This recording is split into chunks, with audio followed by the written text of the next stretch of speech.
Hello, I'm Kapil, and I'm from the Boston Festival of Indie Games, and this is our second video of interviewing game developers from the New England area. And today we have Ryan Casey. I'm from High Class Kitsch, and me and my team have been working on Pandora, Purge of Pride. And tell us a little bit about it. So Pandora is basically a first-person puzzle game set in Victorian times.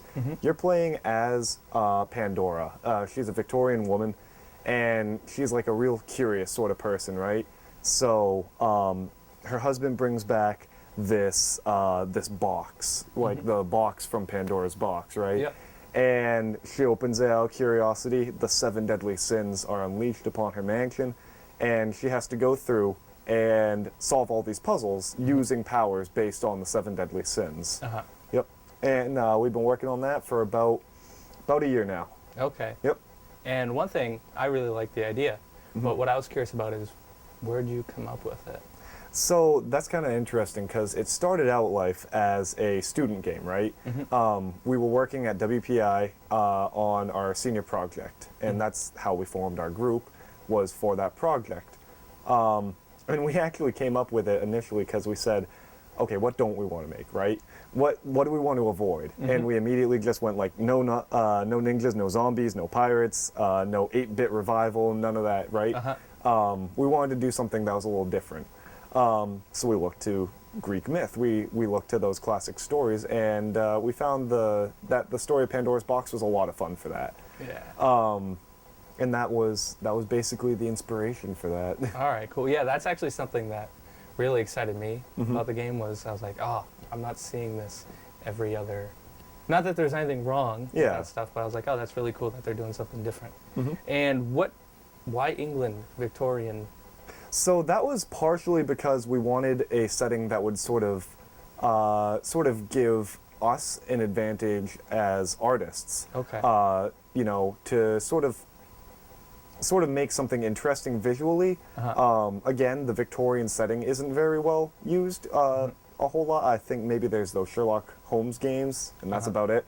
So we wanted to sort of play with the Victorian style. That gives us a lot of opportunities to make like just a lot of clutter, lots of little pieces here and there. Like, oh, we made like all these teacups, and now teacups are everywhere. Now we have all these different books with like crazy titles that we had to come up with and whatnot. It just gave us a lot of fun opportunities there. All right, yeah, because I was trying to figure it out, so I was looking up the scoop on all of you guys, and I saw that your artist, at least I think from the picture, was in Venice. So I didn't know if you guys had some huge Europe thing. Yeah, we are kind of Europe fans, I guess you could say, because in fact, me and Alex TC, we were in London together for a project at WPI. He's from England natively anyways, and our lead artist there, Jill, she was in Venice, and in fact she's back in Venice just now on a trip with her family for graduation and whatnot. Very cool. Yep. I like Venice. I went through Europe in September. Oh yeah? Where did you go? Oh, okay. Yeah. So I went through London. I go there all the time because actually my mom's side is, well, not all the time, but my mom's side lives in London. But I absolutely love London, so that doesn't take away from it. Yeah.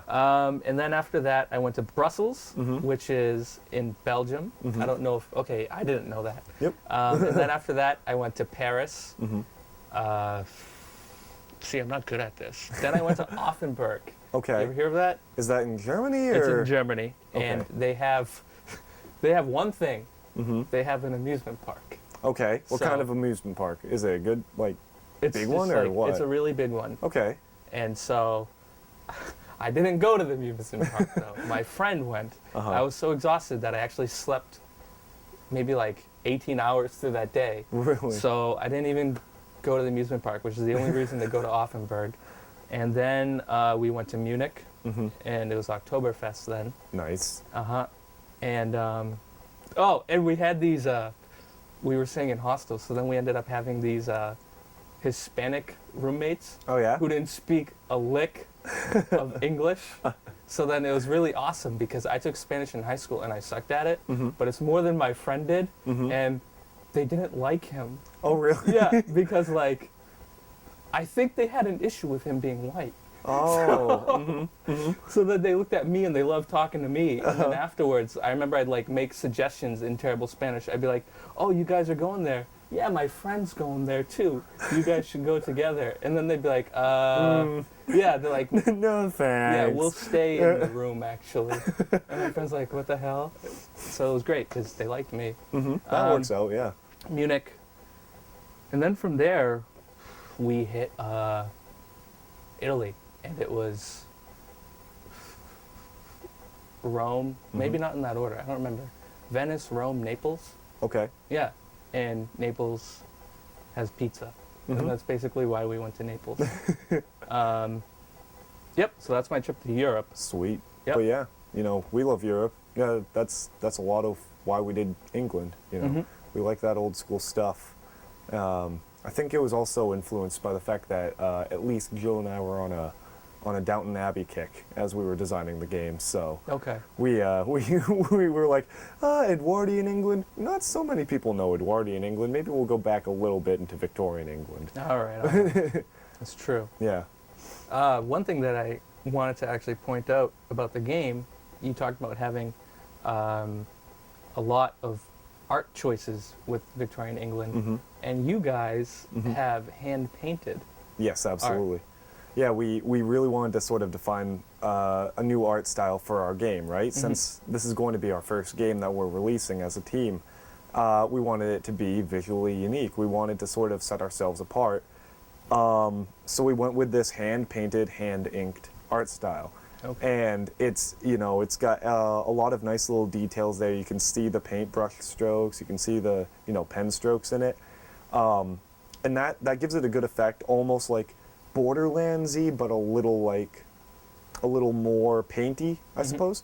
And the thing I always find interesting with that is, especially at PAX East, people were, you know, coming up and trying out the game and, you know, getting real excited and then going, "Is this cell shading?" We go, "No, there's no cell shading at all. We did all this. Those lines on the edges of everything, that's not computer rendered. We painted those." That's awesome. And I think that adds a little degree of credence, I suppose, to the work. Yeah. A little more genuine. And another thing that you guys did is you had a female lead. Yes. That kind of speaks to part of our philosophy of what we like to do as a studio. We like to make games that appeal to more than just the typical teenage or young adult male. You know, we want a lot of people to be able to enjoy our games. Yep. So that leads us to a couple of assumptions in how we design our games, and in a large way, they're sort of like flipping a lot of trends in the industry. We're trying to stay away from combat or violence in the gameplay. We want to, you know, give other experiences in the gameplay. And in Pandora, that comes out as puzzle solving. In our future games, we're going to try a few different things. Yeah. And then for, you know, for characters, we just want all sorts of characters. It's not necessarily that we want every character to, you know, every game to have a female lead, right? We want each game to have the right lead.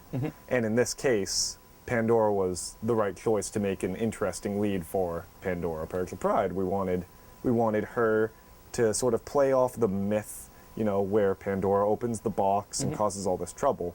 We wanted to sort of twist that, where Pandora opens this box, causes all this, you know, mayhem and chaos when the 7 deadly sins gets out, and then she's the only one who is able to fix it. We wanted to play with that, so. It was cool. Yeah. Speaking of which, you're talking about puzzles. And you guys had a really cool idea with your puzzles as well, because you make adaptive puzzles. Yeah, that was actually a really sort of fun thing to implement there. Our coders, they came one day, Mike and TC, and they go, "So we need to do something a little more technically complex with this game, right? We have puzzles, and they're interesting puzzles, but what if we made them like adapt to like how well people are playing, right?" And then we go, yeah, we could do that. Let's try that. So what the game does now, and I believe we are one of the only puzzle games to do this sort of thing, is if you're having a really hard time on the first puzzle, right? And it takes you a long time, you have to reset a couple times, then the next puzzle will be a little easier. It'll sort of scale it back. But then if you do really well on that one, the one after that will be a little bit harder. And it'll sort of, you know, give you the right difficulty for each puzzle as you go through the game. That also allows our game to have some degree of replayability. Yeah. Because normally a first-person puzzle game like this, you might play it again for the story, certainly. I know I did that with Portal like a million times. I love Portal. But the adaptive difficulty allows the puzzles to be a little bit different each time you play through. So that makes it a little more interesting for the players. Yeah, you know what's funny that I was going to ask you at one point what games you like to play. Well, and now that you mentioned Portal, I'm like, that's it. Yeah, Portal is a huge influence for me. And I know the rest of the team loves, you know, Portal and other puzzle games like that. The other big influence for Pandora specifically was Myst. Okay. And those classic sort of explorative puzzle adventure games. We really loved taking influence from those sort of things and encouraging players to have a more cerebral, more explorative experience, basically. And beyond that, like, other things that I'm really interested in personally are some of the more, I don't know, experimental sort of games that are out there right now. I like games that sort of make you think about, is this actually a game in the typical sense? Because those are usually the ones that are really engaging the player in a new and unique way. Some good examples of that are like Depression Quest that Zoe Quinn made there a little while back. We've also got stuff like Proteus that isn't even, there's not even a set of goals. It's just an environment, and you explore that. I find that fascinating, right? I think the guy called Proteus a video dream is how he described it. I find those things fascinating because there's so much possibility there for new gameplay and new experiences. Yeah. Yeah. Yes, I completely agree with absolutely. I know for our studio, we're basically going to try a few different things first to sort of establish ourselves, because, you know, we do want to sort of make a living of this. But long-term goals, we want to try some more different experiences. We want something more experimental. We might work on some perhaps educational type games at some point. I know we've been talking to a couple people around Worcester who are interested in working with us on that sort of stuff. So that's cool. That could be a very good opportunity for us. To backtrack, because I don't want to forget about this. This is something that I was thinking about. So, making these adaptive puzzles. Yeah. How much did that not annoy, but like how much of a pain did you go through? So it was actually kind of a fun thing. I can't speak precisely on the coders' experience there. They seemed, you know, pleasant enough with it and not getting too frustrated. But as is the case with anything that's like actually adaptive difficulty or anytime you basically give a game AI, really, there's going to be a few weird little bugs that you run into. For instance, one time our puzzle decided to make it way too easy on the jumping puzzle at the very beginning. Somehow the difficulty was affecting the first puzzle, right? And we ended up with the entire space being filled with blocks. So you could just literally walk across every single one of them without jumping once. That's funny. And we were just like, wow, that's not going to help anyone. That's not going to be any fun. The other really fun glitch that we sort of picked up and made into a mechanic, which is honestly one of my favorite things to do. If you notice something is going sort of wacky and people are sort of, I don't know, gaming the system, why not make that a part of the system, right? Our gluttony power, right? When you use gluttony on something, more of them appear, right? People were using that to such a degree that it was filling the room with like even like one object. Like they'd just keep duplicating that bust over there, and there'd be hundreds of busts filling the room. And one, we had to put a cap on that for one thing, for performance reasons. Yeah. But we also found that what you can do at that point is you can use the lust power to combine those. And what they start doing, because of our physics engine, is they start swirling in this sort of like bumblebee mass is what we call it, where it's just this swarm of pieces flying around. So now one of our puzzles takes advantage of that. We have to make this bumblebee swarm, and it smashes through the wall so that you can get into the next part. Oh, that's cool. Yeah, it's a lot of fun, and it's the only way you can get something moving fast enough and high enough to hit the wall. Mm-hmm. So you have to do something a little bit like that, or find some other creative way around that. Mm-hmm. Now, you were mentioning how programmers in their role. What's your role? So I'm taking on a lot of the sort of producer type role. And I like to call myself the public face of the company, right? And sort of to paraphrase Kelly Wallach from the Indie Mega Booth, right? My line has been, don't worry about X, let me worry about X. Oh, okay. So, you know, Jill is an amazing artist. She really defines our style and does the bulk of the art assets. And that's incredible. But she shouldn't have to worry about, like, how are we going to sell this? What's the budget on this sort of thing, right? And the coders, you know, Mike and TC, are really, really good at making the game work and, you know, fixing any bugs that come up. But they shouldn't have to worry about, oh, how are we going to model this, right? I'm going to be the person in between going, okay, we need to, you know, sort of implement this system. I'll let you guys decide the best way to do that, because that's why we work so well together as a team, is we each have our roles, and we really trust each other to fit those roles and to fulfill that job, basically. Okay. And that has worked out extremely well for us.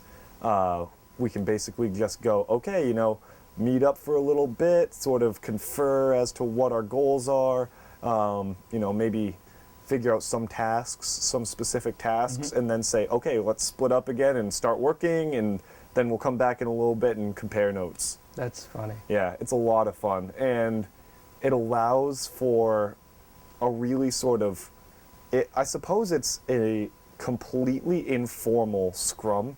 If you've ever heard of the development method Scrum, no. It's sort of a production method, basically, where you can you meet up, you confer, and then you assign little like note cards or whatever on a Scrum board, and they're all part of sprints, right?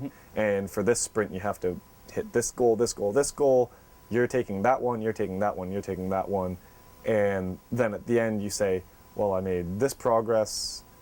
I experienced these problems. Here's what I'm going to do to address that. Here's what I'm doing next, right? It's a very sort of dynamic way to develop software and develop games. Okay. And I personally kind of like that method, but I also like how we don't need to formalize it that much. We can just go at it and have a great time and make what we love. That's cool. My group, like, I'm working on a game right now, and like, I have a person who's doing art, and I brought someone else on that is doing.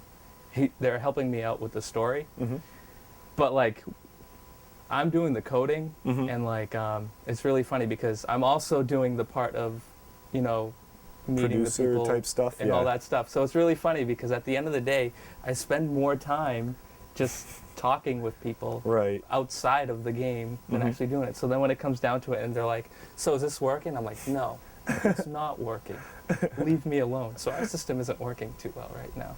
But it's hard because honestly, what I found, because like I said, when we started out on this, I was helping deal with the art, and I still do, like, for some assets and whatnot, more on the technical art side of things, making sure that things get brought into Engine the right way. But even so, my primary responsibility at this point is being a producer. Mm-hmm. And a little while back, I could have never anticipated that being a producer is such a time, like, such a time consumer, right? Yeah. But it's so essential. It's so, Yeah. like, there's so many little things that you have to address throughout the whole process. Mm-hmm. For instance, we just ended our Kickstarter campaign. And luckily, we made it. We made it past our goal, and yay, that was awesome. Mm-hmm. But running the Kickstarter involved, not just writing the story there and filming a video, putting it up there. That was a lot of promotion. Mm-hmm. That was a lot of getting in touch with, press to talk about us, get interviews, set up like appearances on podcasts. Yeah. We were on the D-Pad radio show on Unregular Radio here in Okay. Boston. And like, then there's the matter of you need to have someone there that's there to address comments from backers, Mm-hmm. sort of, sort things out there. And the thing that I found really useful for us to do was to reach out to other indies while they're on Kickstarter, Yeah. right? Because at any given moment, there's going to be a lot of really interesting games on Kickstarter. Mm-hmm. So what we did was we reached out to 4 different games. There was Dog Sled Saga, Magnetic by Nature, Anne, and Boone Hill. Okay. Welcome to Boone Hill. And I reached out to those 4 teams there.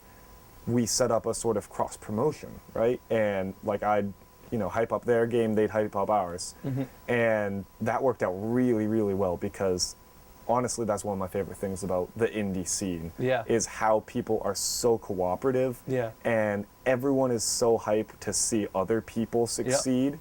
And that in return means they're hyped to see you succeed, and you just get this awesome sort of feedback loop of like, yeah, we're all going to do this. We're all going to make like these crazy things that we love. Yeah. Mm-hmm. I think if that wasn't there, I think it'd just be like nonstop failure. Yeah. Because that's all I ever see is nobody's doing anything on their own. Mm-hmm. Everyone really is helping each other out. Mm-hmm. So It's hard to do this. It's hard to do game development as a full-time thing, but it's so good to be able to do that, to do what you love, basically. I mean, no one's going to get into independent game development to make a fortune.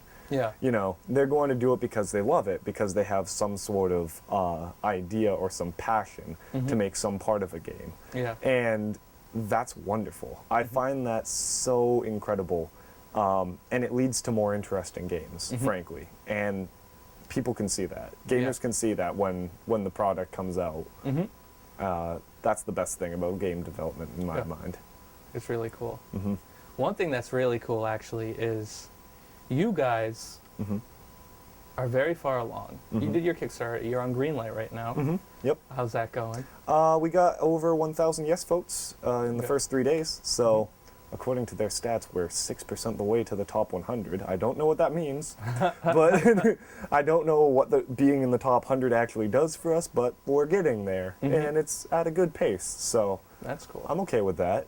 So now what's really cool about that is you just graduated, right? Yeah, 3 weeks ago, all 4 of us. That's one thing that I think everyone realizes it in games, but I think a lot of people outside of games don't realize that.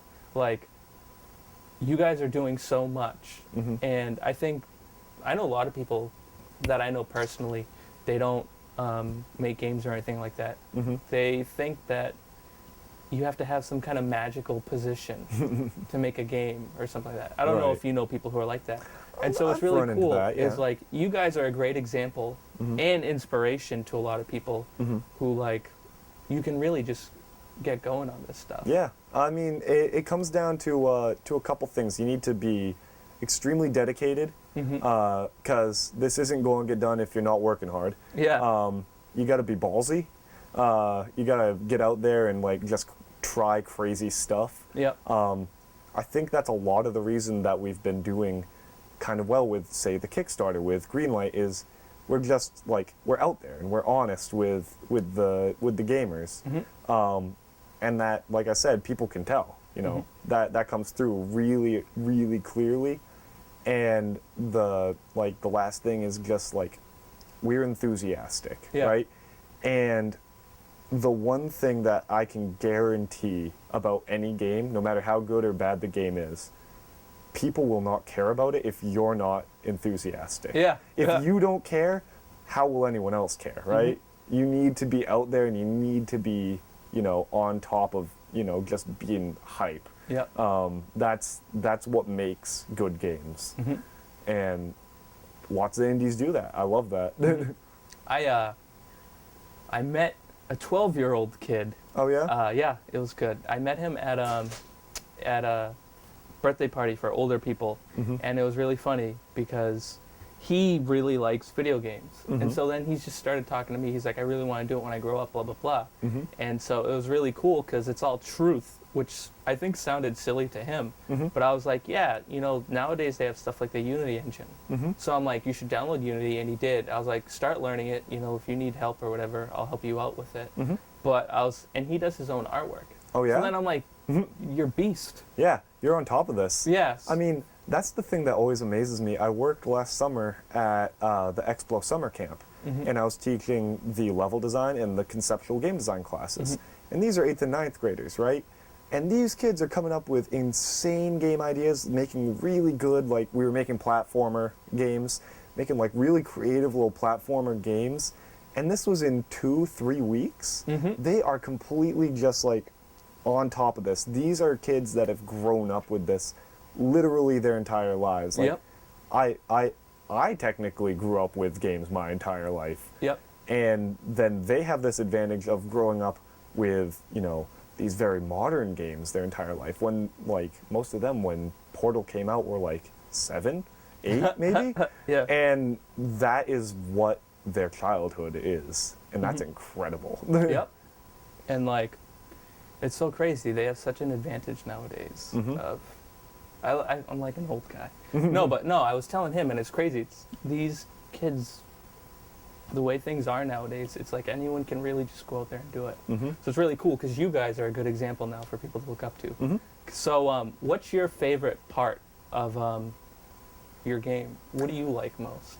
So my favorite just little thing in the game is the gluttony power. I love playing around with that because I said a lot of people sort of came in and then filled the room with stuff. I did that too. I was like the guy on the team to break things and try and figure out, okay, what do we need to address as issues? So I love the gluttony power. You can go crazy with it and use it in so many different ways. I think aside from that though, for just like a moment, I think my favorite moment is either the beginning of the lust puzzle in the bedroom, where you have to figure out this sort of chandelier thing. You have to figure out how to knock it down and cause these books to get thrown at the wall, breaking your way into the next room. I always enjoy seeing that. That's a really cool little moment. Then the sort of reveal of the end of the game is a lot of fun too. There's a good little bit of voice work there, also from Jill, actually. Okay. She's our Pandora. There's a good little bit of voice work there that really pushes that moment, and I like that. Very nice. And so, if people want to learn more about Pandora, where can they find you or support your Greenlight? You guys have a website? Yep. So we have our company website is highclasskitsch.com. Okay. And from there you can check out all the information about our Greenlight. We're up for pre-order on Desura now. And if you want specific information about Pandora, then go to backinthebox.net. Very nice. Yep. So that was Ryan Casey, developing Pandora, and yeah. Yeah, sweet. I was like, anyways, so that's it. If you guys have any questions or comments, you can leave it below. Anything you want us to ask next time to someone,